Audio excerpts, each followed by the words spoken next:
Okay, today we're going to take a look at the ASUS VivoPC. This is the model VM40B. As you can see from just a quick overview, this is a very small form factor computer. It's kind of was designed as a design uh, homage to the Mac Mini. Very clearly, the front of it is very Spartan, not a lot going on. Just a logo here. There is a hard drive indicator of activity light, and when the machine's powered on, you do have a little blue LED that kind of shines through this part here. There are some speakers built in, left, right speaker there. If you take a look at the sides, each side does have some ventilation, and we'll go ahead and take a look at the back. Now the back of this, got a lot of inputs on here, a lot out, which is nice. If you remember the front, we didn't have any inputs, so we've got the power button here, and this is where the power connection would go. Now this is actually a power brick, exactly as you see it as a laptop, where the power supply itself for this is just the power brick. We can take a look at it later, but this is a this is a full-size SD card reader. This is a lock for the top. It keeps this from sliding off. You've got several USB 2.0 ports, VGA, HDMI, and we also have an optical audio out. These two will pass audio. That won't, but I have confirmed, I have tested, I have tried it out. You can use both of these connections at the same time for a dual monitor setup, which is kind of nice. You've got two high-speed USB 3.0 connections here, and an Ethernet connection as well. What's not visible, of course, is there is Wi-Fi built in, and there's Bluetooth built in, so you got two more network connections there. And then you've got sound connections here. There is a microphone input, a line level input, and it's noted as a headphone out, but you can of course use speakers with that. No change there. 3.5 millimeter stereo. So we'll go ahead and unlock the top and take this cover off. Take a look at the inside. So let's just set that over there. And as you can see, there is a full size 3.5 inch hard drive. This is the original one that came with the machine. Currently running Windows 10. Originally came with Windows 8. Took advantage of the free upgrade because nobody really wants to use Windows 8 if they can get Windows 10 for free. This is a Western Digital Blue desktop hard drive, 500 gigabytes. This exact model is still produced today, so this is still a very competent hard drive, but of course it is still a hard drive.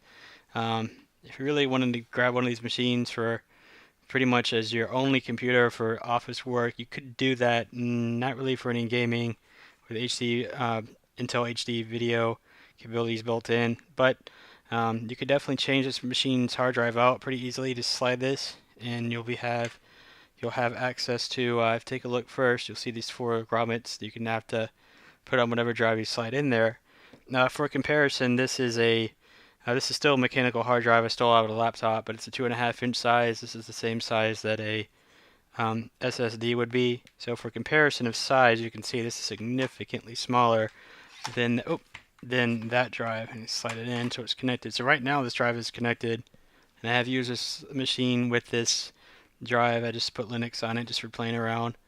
But if you really wanted to mount a drive in here properly, you would want to use the bracket that would come with typical SSD, so it would fill up this gap.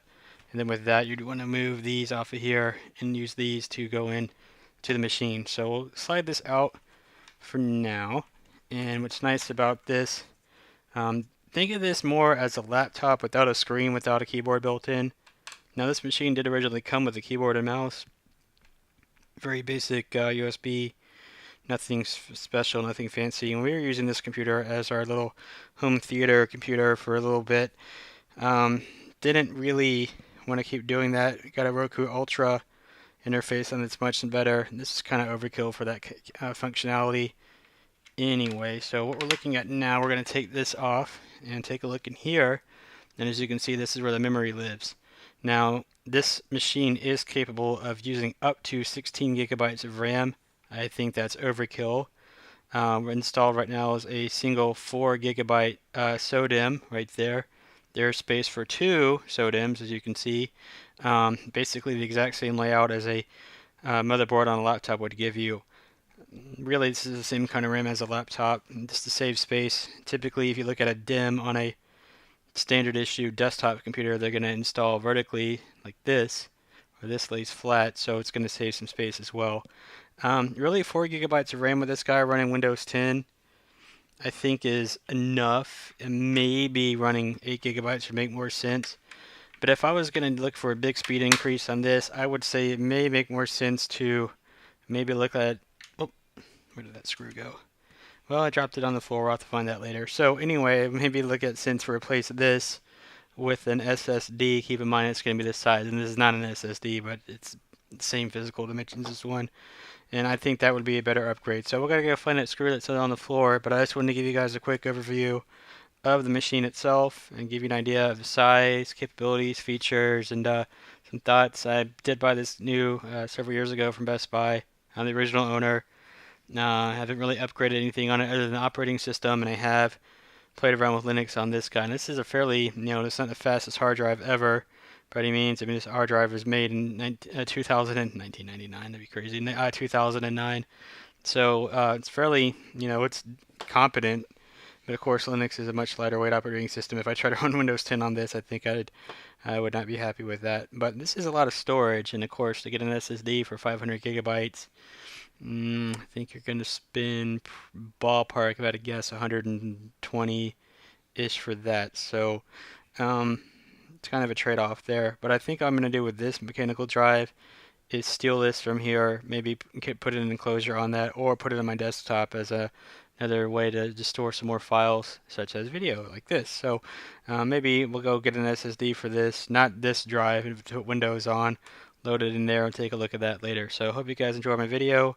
I have to go find that screw wherever it fell out, and I can see it from here on the floor. Put it back, and we'll put this back in, and that'll be it for today. So I hope you guys enjoy.